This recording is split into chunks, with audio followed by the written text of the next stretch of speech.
everyone, and welcome back for another deep dive.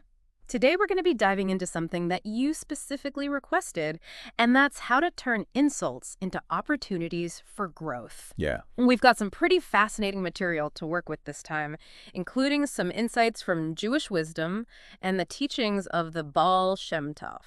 Really interesting stuff. Yeah, are you ready to unpack all this with me? Absolutely. Yeah. It's not just about brushing things off. Right. It's about using these experiences to help us get stronger and more aligned with, our purpose. I love that. Yeah. And this is something we can all relate to, right? I mean, everyone's been on the receiving end of an insult at some point. Oh, for sure. But instead of letting it sting, what if we could actually use it as fuel Yeah. to help us grow? That's the real magic here. Yeah. One of the first things that really struck me was this idea of understanding where the insult is coming from. Okay. Because sometimes the person delivering the insult isn't intentionally trying to cause harm. So it's not always a personal attack. Exactly. Yeah. Their words might stem from, their own pain, their insecurities, or even just like a misunderstanding of the situation. So, if someone criticizes your work performance, could it be that they're feeling threatened or insecure about their own role? That's a perfect example. Yeah. Yeah. Instead of taking it personally, you can try to see it from their perspective. And, it might not even be about you at all. That's a really helpful way to kind of reframe things. It's Yeah. almost like taking the sting out of it before it even has a chance to settle in. Exactly. Yeah. And, and that leads us to the next key point, I think, is shifting our perspective. Okay. So instead of just feeling hurt and defensive, Right. what if we could find a positive interpretation of the insult? Is that even possible? I mean, Right. some insults are just plain nasty. Yeah, it's not always easy, Right. but it's definitely possible. Okay. Think of it like this. Even harsh feedback can contain a grain of truth. Okay. Maybe there's something we can learn from it, some area where we can grow. So instead of shutting down or getting angry, we should try to see it as an opportunity for self-reflection. Precisely. And this is where the teachings of the Baal Shem Tov become really powerful. Geek. He encourages us not to just swallow the pain of the insult, but to really connect to it, to understand it, and then to transcend it. I'm curious about that. How do we actually connect to the pain without letting it completely overwhelm us? Well, he talks about transforming the negative experience into a positive one. Okay. So instead of letting the insult define us, Right. we can use it as fuel for growth. So instead of saying this person's wrong and I'm right, we're saying, what can I learn from this? Exactly. And that shift in perspective can be incredibly liberating. Right. It frees us from the need for external validation and allows us to really focus on our own internal growth. One thing that really struck me in ChatGPT's analysis Yeah. was this idea of hidden benefits within insults. Right. It sounds a bit counterintuitive, but the more I think about it, the more it makes sense. It's a fascinating concept, isn't it? It is. Yeah. And ChatGPT lists several potential benefits, like strengthening humility, developing greater self-control, and even serving as atonement for past wrongs. Wow. Atonement for past wrongs. Yeah. That's really powerful. It is. Can you elaborate on that a bit more? Sure. It speaks to a deep spiritual understanding that accepting insults with love and grace can be an act of faith and trust in a divine plan. Oh, wow. It's like saying, I trust that everything happens for a reason, even the things that are painful. So by accepting the insult, we're not condoning the other person's behavior, but we're choosing to see it as part of a larger spiritual journey. That's a beautiful way to put it. Yeah. It's about recognizing that even in the most challenging experiences, there's a potential for growth and transformation. This reminds me of something the Baal Shem Tov said about a flower. Okay. How even when treated poorly, it continues to offer its beauty to the world. That's a perfect analogy. Yeah. The flower doesn't wither or shrink away. Right. It simply keeps fulfilling its purpose. Mm-hmm.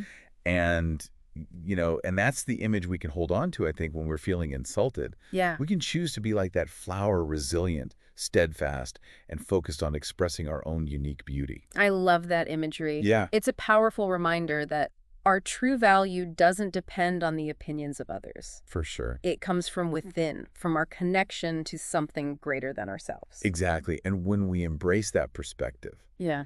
insults lose their power to define us. Right. We no longer feel the need to defend ourselves because we understand that our worth isn't determined by someone else's words. So we've talked about understanding the source of the insult, Mm. shifting our perspective, and even seeing those hidden gifts. Right. But how do we actually put all of this into practice? Yeah. The next time someone throws an insult our way, what are some tangible steps that we can take? Well, one of the most important things, as we've kind of discussed already, is to pause before reacting. Take a deep breath and create some space between the insult and your response. That pause is so crucial. It is, yeah. It gives us a chance to step back from that emotional whirlwind and choose a more mindful response. Right. And then ask yourself those key questions. What is the message here for me? Okay. What can I learn from this experience? It's about turning the insult into an opportunity for self-reflection and growth. Instead of being a victim, we become an active participant in our own development. I think that's a great place to pause and let our listeners absorb all of this. Okay. And we'll be back soon to explore more practical tips and insights on how to turn those prickly insults into beautiful blossoms of growth. Sounds great. Welcome back. We're continuing our deep dive into turning insults into growth, and man, there's a lot to unpack here. Oh, yeah, there's so much. Yeah, I'm excited to keep exploring all this with you. Yeah, me too. We've been talking about the importance of understanding the source of an insult, shifting our perspective, and even finding those hidden gifts within these challenging experiences. Right. And we've been using the wisdom of Jewish teachings and the insights of the Baal Shem to guide our exploration. Yeah. I'm really curious to learn more about his teachings. Yeah. Well, the Baal Shem Tov, he emphasizes that when we are insulted, we shouldn't just swallow the pain, but try to connect to it and really understand its deeper meaning. It's almost like we're being invited to become investigators of our own experience instead of just feeling hurt and defensive. Right. We pause and we ask ourselves, why is this triggering me? What can I learn from this? Exactly. It's about turning the experience inward. Okay. And using it as a mirror to reflect on our own inner state. What insecurities or past hurts might be contributing to our reaction.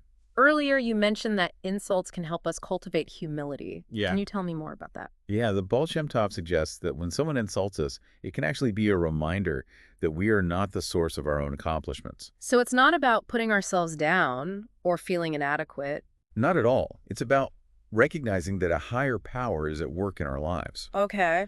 All the good in our lives, our talents, our successes, are ultimately gifts from the divine. Wow, that perspective really shifts things. Yeah. It takes the focus off of our ego, and it helps us connect with something greater than ourselves. And that's a key point. Yeah. When we embrace that humility, the insults, they lose their power to wound us. Right. We no longer feel the need to defend ourselves because we understand that our true worth isn't determined by someone else's opinion. This reminds me of the flower analogy again. Yes. It just keeps blooming regardless of what's happening around it. Exactly. The flower doesn't waste energy, trying to prove its worth or argue with those who might try to harm it. Right. It simply continues to express its beauty, which is a reflection of its connection to a larger life force. Okay, so we've talked about understanding the source of the insult, shifting our perspective, cultivating humility, and seeing the hidden gifts. Yep. Now, what about those moments when the insult feels deeply personal and the pain is just really hard to ignore? Well, in those moments, the Baal Shem Tov emphasizes the importance of self-control. Okay. So instead of reacting impulsively to insults, he advises us to respond with silence and inner stillness. I can imagine that's incredibly challenging. Oh, it is. Especially when we feel hurt and angry. It is, but it's in those moments of challenge that we have the greatest opportunity for growth. Oh, okay. By choosing not to engage in a battle of words or emotions, we reclaim our power.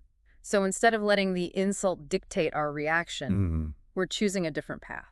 Exactly. We can choose to see the insult as an opportunity to practice patience, forgiveness, and compassion. Okay. It's about recognizing that the person who insulted us is likely acting out of their own pain or confusion. It's like that saying, hurt people hurt people. Precisely. And while we don't have to condone their behavior, we can choose to respond with understanding and kindness. So we've covered a lot of ground here. Right. We've talked about shifting our perspective, cultivating humility, practicing self-control. Right.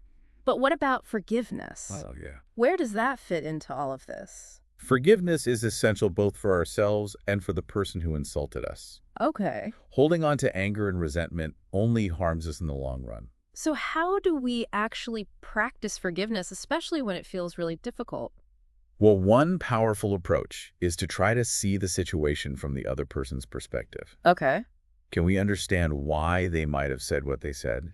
Can we recognize their own pain and struggles? It's like we're extending a hand of compassion, even if we don't condone their actions. Exactly. And sometimes forgiveness isn't about condoning or forgetting. Right. It's about releasing the negative energy that's holding us back. I remember ChatGPT mentioned that insults can sometimes serve as atonement for past wrongs. Oh, yeah. What did you make of that idea?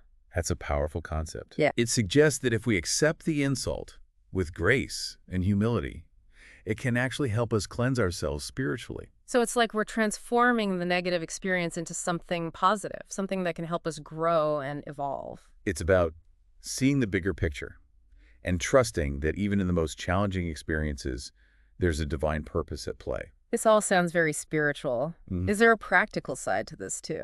Absolutely. There are tangible things we can do when we're faced with an insult. Okay. Remember those key questions we talked about? What is the message here for me? What can I learn from this experience? Yeah, those questions are so powerful because they shift our focus from being a victim Right. to being an active participant in our own growth. Mm-hmm. We're taking control of the situation and choosing to see it as an opportunity for self-discovery. And those questions can really help us uncover those hidden gifts within the insult. Yeah. It might be a chance to develop greater patience, Right. to cultivate more compassion, or to deepen our connection to a higher power. One of the most important things we can do in these situations, I think, is to pray for guidance. Oh, that's a great point. Yeah. We can ask for strength, Mhm. for clarity, Yeah. and for the ability to see the situation from a higher perspective. And it's also helpful to remind ourselves of that flower analogy, Right. even when faced with harsh conditions. The flower continues to bloom, offering its beauty to the world. It's a beautiful reminder that our true value doesn't depend on the opinions of others. Right. It comes from within, from our connection to something greater than ourselves. And that's a powerful truth to hold on to, especially when we're feeling hurt or diminished. I'm sensing this is a good place to take a break. Yeah, I agree. What do you think? Let's give our listeners a chance to reflect on what we've covered so far, and we'll be back soon to wrap things up and leave you with some final thoughts to ponder.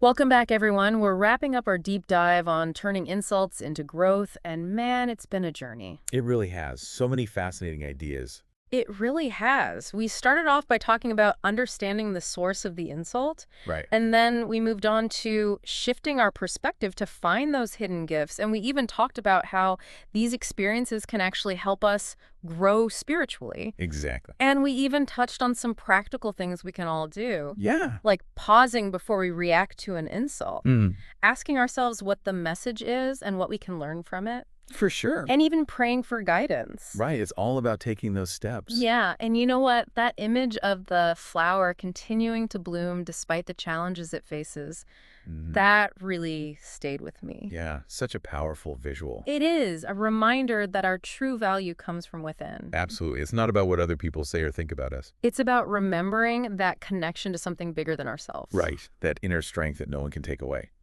You know, one of the things that really struck me was the Baal Shem idea that insults can sometimes be like atonement for past wrongs. It's a tough one to wrap your head around. It is. But it's also really profound when you think about it. It is. You know, it's like we're being invited to look at these experiences not just as personal attacks, Right. but as part of a larger journey, a path towards healing and wholeness. It's like we have a chance to sort of cleanse ourselves, Yeah. to let go of any negative energy we might be carrying around. And in that process, you open yourself up to greater peace and forgiveness and even gratitude. So instead of just enduring insults, we can use them to transform ourselves. Exactly. It's all about recognizing that even in the most painful moments, there's still a chance for growth and healing. That's pretty empowering, right? Oh, it's incredibly empowering. It means we always have a choice in how we respond. Right. We can either let the insult define us and drag us down, or we can choose to rise above it and see it as an opportunity for growth and change.